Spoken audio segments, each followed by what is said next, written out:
creative mind, welcome back to my YouTube channel, and I'll be showing you how to cut this sleeve that is on your screen. So I'll be working with a shiny face bridal satin, which is 1.5 yard.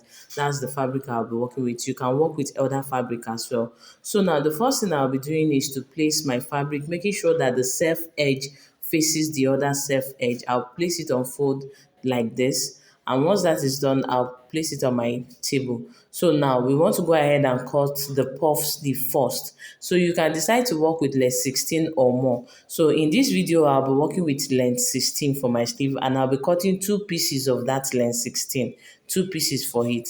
Now once that is done, you want to go ahead cut the two pieces. Once that is done, the next thing is to cut the flare of the sleeve too. So I'll be working with a 180-degree flare for the sleeve. So the first thing you want to determine is the circumference of your elbow area, if that is where it is going to be. So mine is 13 plus 1 is 14, and that 14 I'll divide it by 3.14, which is 4.45.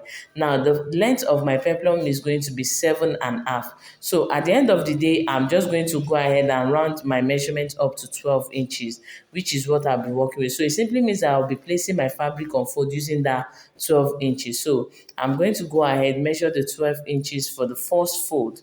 Remember it's 180, then I'm going to fold it on an angle this way. So, and I'm going to go ahead now and mark my 12 inches. Please do not work with a marker when doing yours. I'm doing that so that you can see, okay? So now once you do that, on the angled point there, I'm going to now go ahead and measure the 4.45, but I round it up to 4.5. So it simply means I'll be measuring 4.5. And once that is done, I'll go ahead and cut it off. So you go ahead and cut it off, and once you've done that, this is what I have. And at the end of the day, I'll be cutting 3 more pieces because we need 4 pieces for this, for the flare part of the sleeve. Now at the end of the day, this is all the 4 pieces that I have now. So this is everything that I have. If you like, you can use a interfacing, that's optional. Now the next thing we are going to do is to go ahead and seal the hem of the flare all the way around. You do the same thing for both pieces, and at the end of the day, this is what you should have. Now once that is done, you are going to go ahead, turn it over and seal round. Just go ahead, seal that piece together. You can go ahead, also go ahead and do the same thing too for the puff sleeve. You want to seal just half inch at the self edge area. Don't forget, when you are sewing, make sure that the seam on that flare matches up the other side. It must match up. Now once that is done, this is what you should have. You can turn it out, make sure it is well laid, give it a nice press. It is necessary. Now and we are going to go ahead now, pick up the puff sleeve. Now once you pick that up, you want to go ahead and turn it. Turn it slightly, make sure you hold on to that seam point. Match it up perfectly because you want to get the mid part now, and you notch it. Notch it both up and down, up and down. Do the same thing too for the second piece. Now we are now going to pick the flare now. Now once you pick it, you also want to go ahead, hold on to that seam line and notch the center. This is going to be a guideline for us when sewing each pieces together, okay?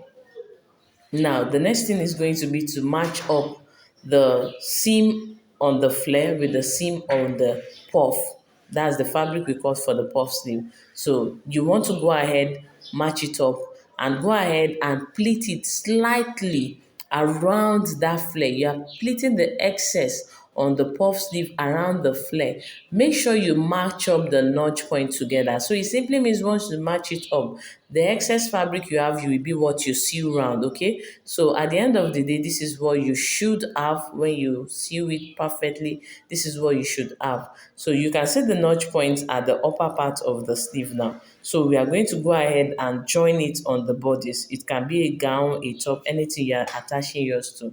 Now, the first thing you want to do is at your shoulder seam, you want to go ahead, measure 2.5 on the front piece and 2.5 on the back piece. Mark that point, or you give it a slight notch.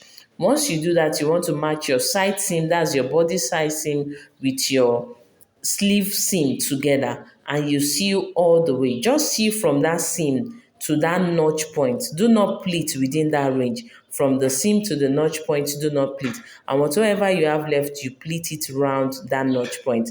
At the end of the day, this is what you should have. You pleat it, making sure that everything is well laid. I hope you enjoy watching this video.